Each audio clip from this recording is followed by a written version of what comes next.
Yes, you already know what it do. It's Aaron McKee. What up? And it's Steph Ronin. You know how we do. It's the AEW top 5 storylines of the week review. We're going to kick it off. Let's get into it. So we're going to start with a little bit of this. Collision. So storyline number 1 of the week is Kyle Fletcher, say his full name, versus Daniel Garcia. And the winner of this match gets Adam Cole baby at All In for the TNT Championship.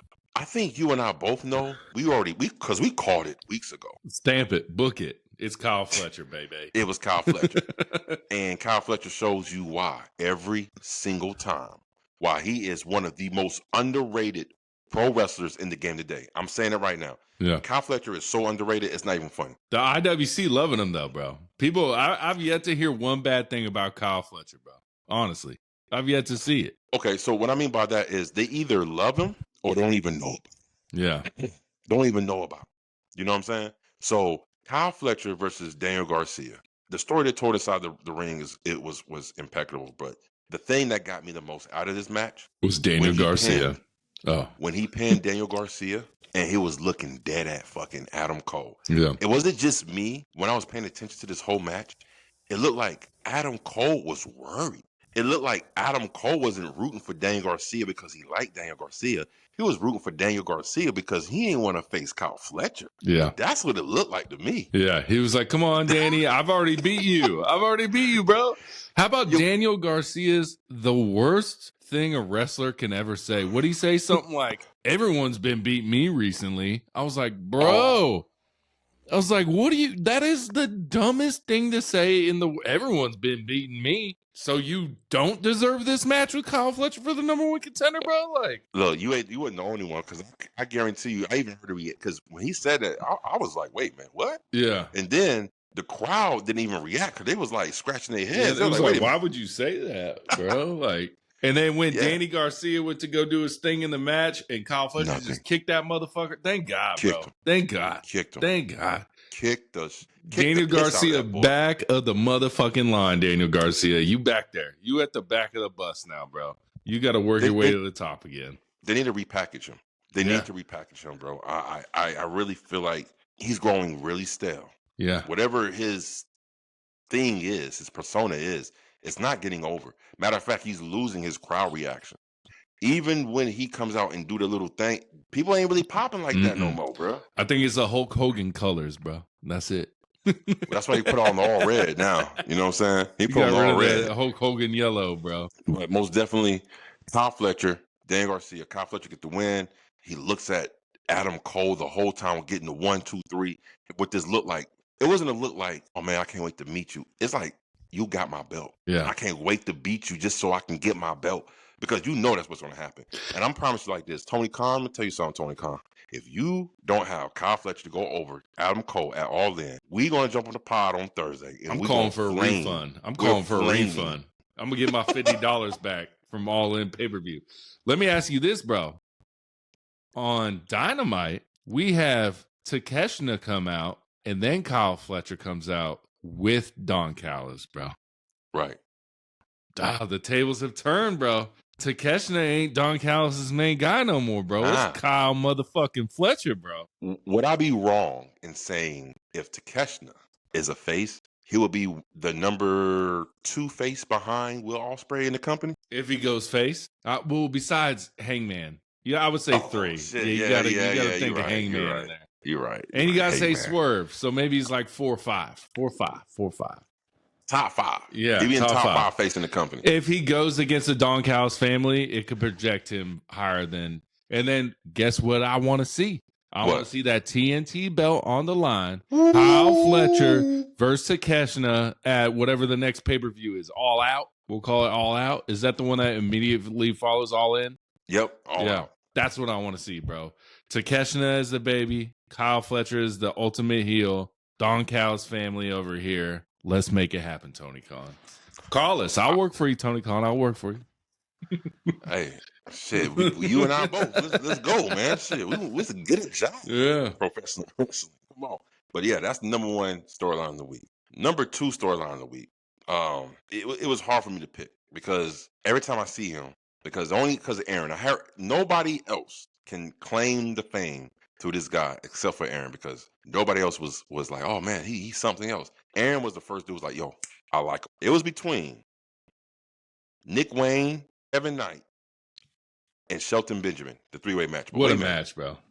Or Mark Briscoe, Mystico, and your boy Hologram versus RPG Vice and Hesacito, whatever the dude is, you know what I'm saying? He be, you know what I mean? I couldn't pick one of the two. So I'm going to go ahead and go with the Nick Wayne and Kevin Knight, because they are actually involved in something. And so who took the pin, bro? Who took the pin? I was surprised that Shelton Benjamin took the pin. And who got the win? Kevin Knight. Bro. Inside. How the fuck is Kevin Knight and my boy Speedball been making all these like upper hands on the Hurt Syndicate right now, bro? They've been cooking, bro. Making you believe that they can actually get the title. So for 2 weeks in a row, from 1 week, Collision and Go Ahead to Dynamite, how they jumped on them boys and were putting the work on them, you know? Concertos, with the help bro. of the Patreon. Concertos. I was like, what is going on, bro? We're gonna talk about all in predictions on Word on the Street. All that's gonna be Word on the Street. So we don't get into this, but let's keep it a buck. This Nick Wayne, Kevin Knight, and Shelton Benjamin match was off the fucking chain, bro. Mm-hmm. It was damn good. It was always three of them in sync and just making things happen. I think Shelton Benjamin thought he was in WWE for a little bit because he was standing outside a little bit too damn long at some points in the match, but maybe that's how they wanted and stuff, you know what I'm saying? He was over there being coddled by MVP for a little bit. Yeah. Man, listen, this match was great. I'm going to tell you why, because we just talked about it. The finish and who took the pin, and who got the win.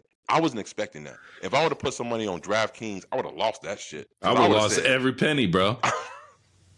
I would have said Shelton Benjamin was going to get the win. And over Nick Wayne, I think. I think he would have got the pin over Nick Kevin Wayne. Knight would have got pinned. Oh, Kevin Knight shit, would have got pinned. Okay. See what I'm saying? Nick Wayne is Nick Wayne. First of all, can we show some love? Can we show some love to my boy Nick Wayne, bro? Let me tell you something about some Nick Wayne, bro. That boy got some badass music. I know you like Christian's music, and it's a banger. But that Nick Wayne, call me Nick Wayne. That shit banging, bro. I like that. It goes with him so perfectly. Here's another guy who I feel like when he becomes a face, he is going to transcend himself tremendously.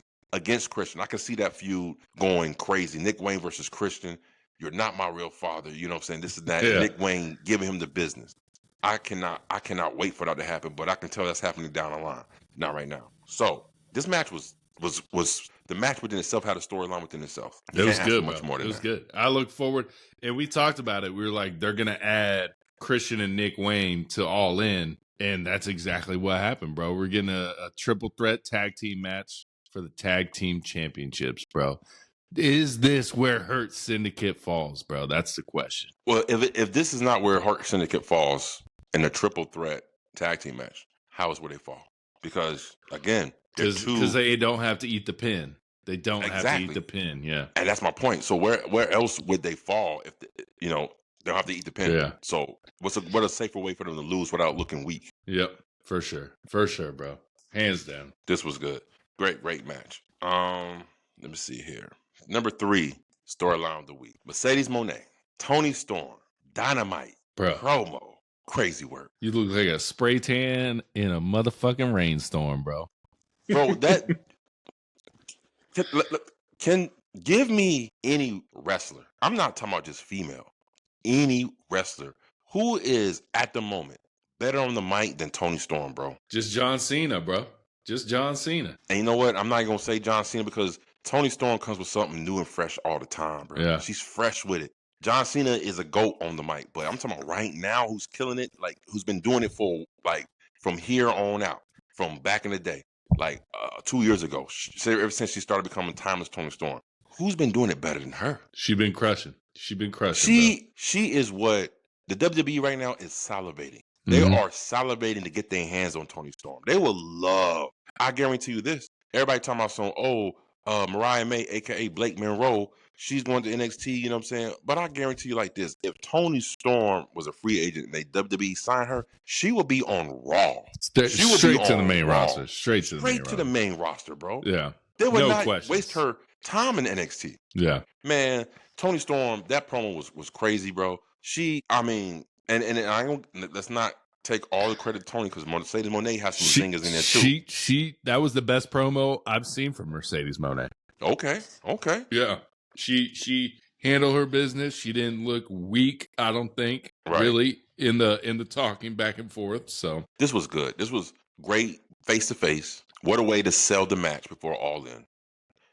We was already sold, but now I'm like, man, and I still don't even know who's gonna win. I know you want who you want to want, but tell me who you think actually is gonna win. Mercedes Monet. Tony beating. They're gonna put 8 belts on her. 8 belts Monet, baby. Sounds good to me. She gonna win, bro. She gonna win, bro. I'm telling you right now. Mercedes Monet is beating Toni Storm at All In, hands down. Jeez, I just don't see it, man. I think I see it.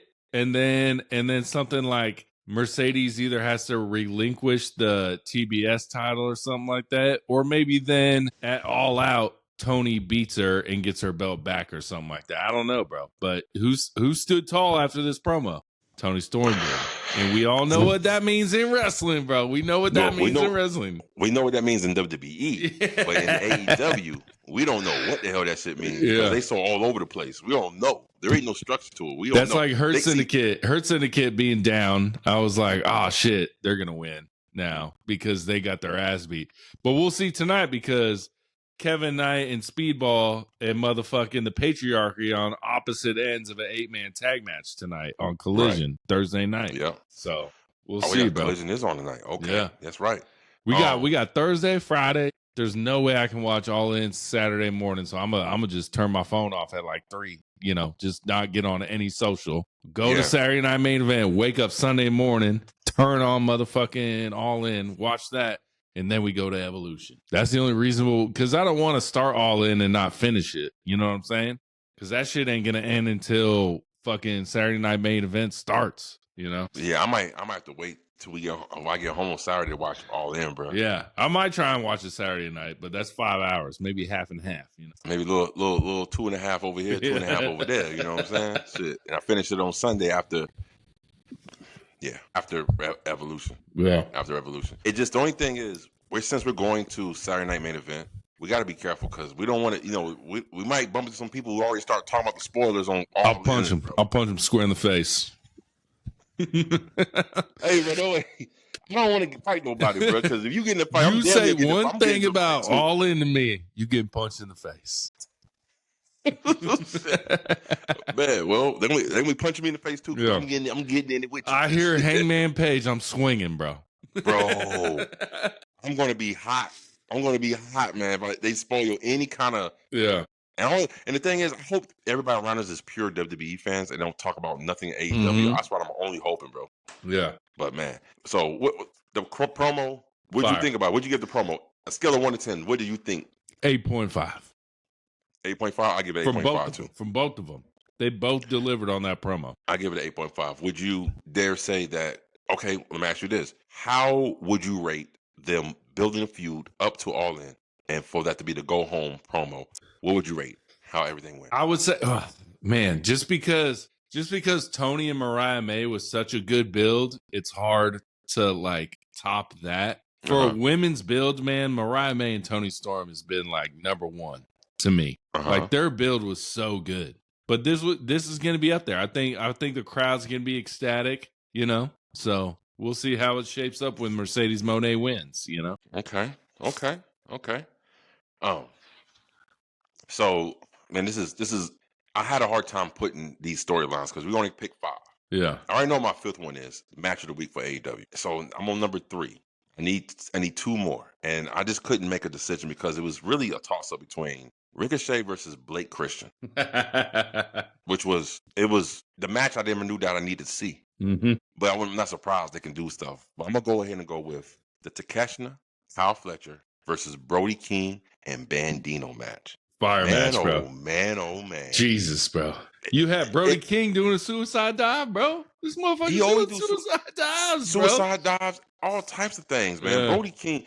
I want to beat the drum for Brody King right now. When are we going to get a push for Brody King? Because he deserves it, man. Yeah. He deserves a push. The only big man in AEW will feature consistently, if you think about it, other than Powerhouse Hobbs. Yeah. So he deserves a Powerhouse push. Hobbs really ain't a big dude. He's just a jack dude, I feel like. You know what I mean? You don't consider him a big dude? Well, because Brody King ain't like jacked. He's just a big dude. Like, I don't it's up. What's the difference between big, jack? Like, Powerhouse Hobbs is good, but I'm give me Brody King all day over Powerhouse Hobbs. Yeah. A couple of highlights from this match, man. I mean, Don Callis, freaking gold. What would I pay to see Don Callis versus Paul Heyman on the mic? That'd be crazy. That would be a dream come true, right? You know? But Don Callis, he's on the commentator's desk. I don't know if you heard him. The man say, I don't want to talk to you. He talking to Excalibur. He said, I only talk to people who draw money, and I'm talking to one on which is Taz, me, and Tony Schiavone is questionable. Yeah. But you? He said, I'm not talking to you. Yeah. I was like, yo. I mean, look, go back to Takeshita, maybe turning face. If he does, the only thing I would regret that he's turning face is it means I can't see no more Kyle Fletcher versus Takeshita, because I promise you, if he does turn face, the first opponent he's going to aim at is at Kyle Fletcher. Yep, for sure. For sure. And I like them as a team. What they call them, the Proto Tesha or something. Shin Styles. Yeah. Song. But my boy Kyle Fletcher came out with Don Callis, bro. And the whole crew. And Lance Archer and all that shit, bro. You know what I'm saying? Like, he did. Takesha's get a bit pushes out there. I think that's the angle they're gonna go once Kyle Fletcher wins that All In. And then that's gonna be like the story for after All In. Takeshita, Kyle Fletcher, Takeshita feels used, abused, all that, whatever. Yeah. Oh, he feels forgotten. But Takeshita's got the fucking title match against Bandito on Friday night at ROH, bro. Supercard, right? Yeah, Supercard. For the ROH World Heavyweight Championship. Yeah. Nah.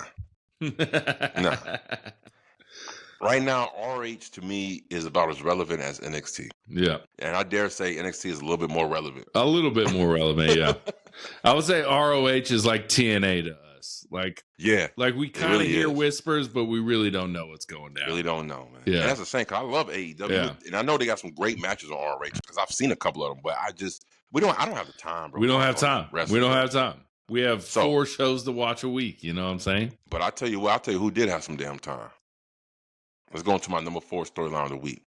We're going to talk about a little talky talk. MJF, Mark Briscoe, little talky talk. Bro. Little talky talk. Listen, now I can understand why I see the reports of MJF wanting to do something with Mark Briscoe, because they're so polar opposites. Yeah. And this is right up MJF's lane. You know what I'm saying? So, first of all, I'm going to go ahead and get your opinion on the little talky talk. What did you think about the little talky talk? How were you feeling about it? So, I was like, I know MJF's going to bring up the dead brother. I know it's going to happen.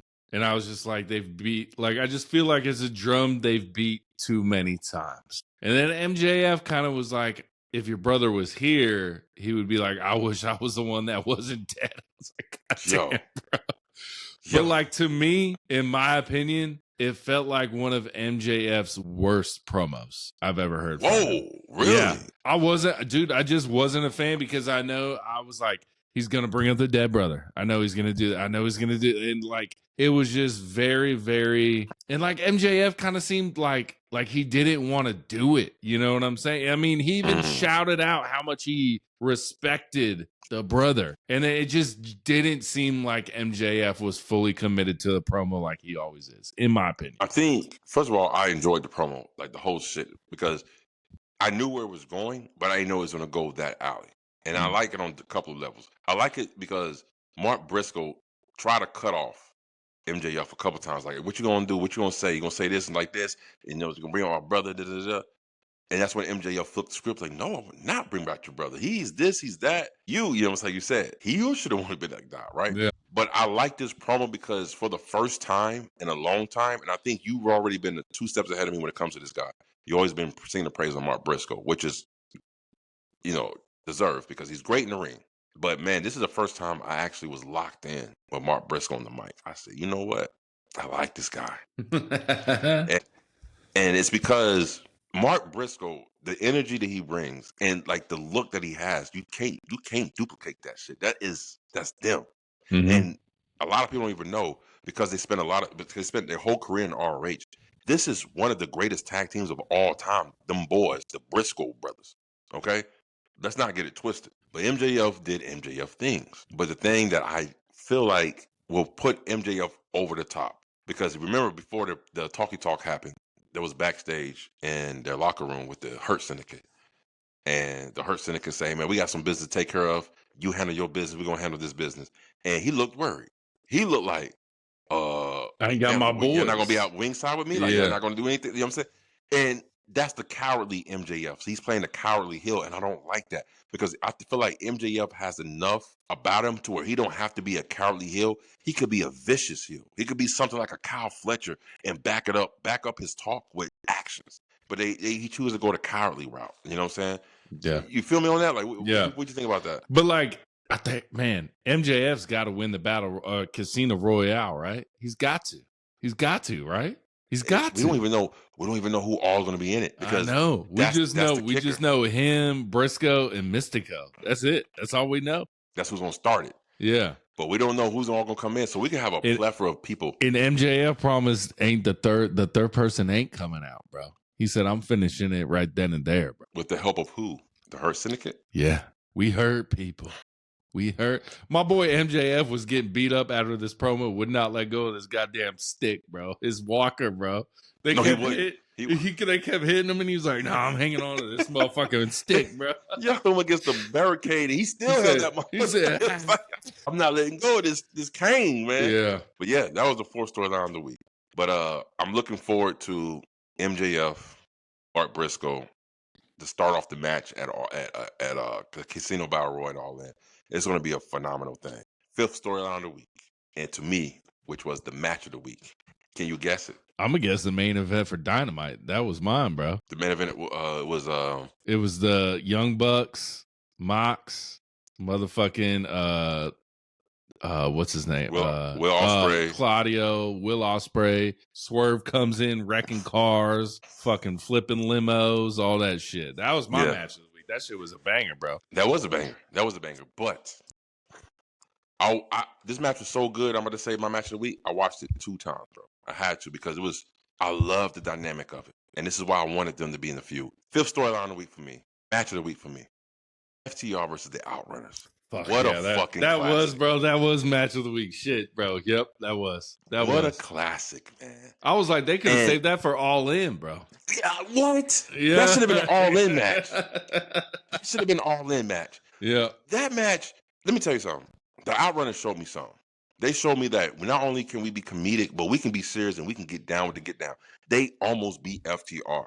But see, FTR is proving my point of why they're so much better as heels than they are baby faces. Yep. Man, oh man. This was the match of the week. This was a classic match, man.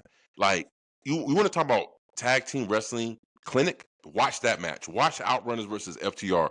Anything from cutting off the ring, keeping the opponent isolated in your corner. Even the small details of FTR holding the tag ropes. Outrunners holding the tag ropes. You know what I'm saying? You only got a certain length to where you can reach out and tag somebody. Mm-hmm. The tag ropes. Something I'm about to bring up on the word on the street. Y'all stay tuned. To Stokely not even getting involved with the match like that. Until the very, very, very, very end when he's holding on to the leg of one of the Outrunners like this. I was like, yo. This match was so well executed. I am so shocked that this match was shown on Collision. Bro, it was crazy. And I texted you when Collision was over. I was like, that was one of the best fucking collisions I've ever seen. And that had a lot to do with it, bro. That had a lot to do. And this Dynamite was one of the best Dynamites I've seen, bro. It was just AEW is taking it up a notch and saying, let's take it one more notch higher, bro. That's what they're doing. Yeah. So what you're saying to me is what I'm thinking too. The AEW go home shows. Yeah. It was great. And WWE's more the post shows. Yeah. They went away from the banging go home shows. They do banging Raw after a PLE show, SmackDown after a PLE. But AEW, bro, stepping up. We'll see how Collision is tonight, bro. We still got to tune in. I don't even think it's going to fall. I think Collision's going to ramp up. Yeah. This, by far, match of the week of AEW was Outrunners versus FTR. By far, bro. And I don't want to see this I want to see more of this. I want to see, and we're going to see more because as you see on Dynamite, they cut a promo with FTR saying, Outrunners said we was this close from beating FTR. You know what I'm saying? And I'm telling you right now, they're going to beat FTR. I don't know when. We but might they're gonna get it wrestle at a couple All In. times. You know, Tony Khan adds like 18 matches right before the fucking PLE, bro. We might get FTR in the Outrunners at All In, bro. We might get it. Man, they deserve it. Yeah. FTR deserves it, and the Outrunners deserve to be on the biggest It's show gonna of be the hard year to for top all. that match, though. It's gonna be hard to top that match. No, it won't. You know why? Because they left out so much. See, this is what I'm saying. They left out so much. They left so much on the table so they can do something later on. Yeah. Trust me. There is so much more they can do with this match. It's not even funny, man. Outrunners hitting FTR's fucking little finisher, bro. I thought they had the match won right there, bro. I was like, this is, man, the Shadow Machine thought they had it run. Like, one. This is straight gold. Match of the week. Fifth storyline of the week. FTR versus the Outrunners. This was pure gold. AEW. Hey, man. Hey. They're going this way, bro. It's like I'm proud of them, bro. I'm proud of them, man. They doing the damn thing. So now Good shit. I do have some side notes about AEW bro. because I will be remiss if I don't mention this. Our boy Max Caster, you know what I'm saying, doing his little Max Caster live. Shit is funny, bro. Like every time it comes on, I have a big smile on my face because I know he's gonna do something silly, right? Who comes out to face him this week? Put the 5 on the clock. Scorpio Sky. Yep. He back. He returned. Is back.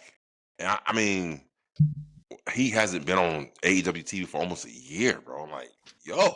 He came out for a short stint and it fell flat. He's back again. This time he's with, and this is what I understand about AEW. Like Tony Khan, he's trying to push Top Flight so much. Like anybody, he comes, put him with Top Flight. Put him with Top Flight. Yeah. Now he's with Top Flight, man. The only person that needs to be with Scorpio Sky's side should be Christopher Daniels, because he was actually in SCU with Kazarian, Kaz, back in the day. The three, there was with SCU, but definitely would be remiss if I didn't mention that. Now, another thing, Willow, she had a match with nobody, the wrestler, but I don't remember her name. But that match was dope, and that's one thing I did say about AEW that I noticed. Their lower mid carders, like low mids, they still put on great matches and make it competitive. It's not like a squash match. You know what I'm saying? They make it competitive, and it was great. Willow Nightingale, I promise you, she's going to be in the Casino Battle Royal, and I have a funny feeling it's going to come down to Chris Statlander and Willow Nightingale. I'm just throwing it a little out there. Just a little out there. You know what Megan I'm saying? Bain, baby. That's who I want. Megan Bain. Well, she got the number 3 spot or number 2 spot? Number two. Third spot is going to be Finnegar out tonight? Maybe. Yeah, possibly. We'll see, baby. And that's another thing I saw about Megan Bain. She is getting more comfortable in the ring. She's showing more personality. She's not just stoic anymore. You know what I'm saying? Mm-hmm. She's showing more personality. The women's division, like I saw them, Anna Jay, Ty Mello. You got Harley Cameron. You got Tekla, Penelope Ford. You got Thunder Rosa. You got Tony Storm. They need to have their version of Evolution AEW style. And let's see how it sells. Do it in ATL, baby. Oh, that shit would sell out in ATL. I promise you, man. But those are my top 5 storylines of the week. You guys know what to do. Follow us on Spotify, YouTube, Instagram, TikTok, anything you know. We at it right here. That's Aaron McKee. This is Steph Ronin. We signing off because we're getting ready for Word on the Street. Peace out, y'all.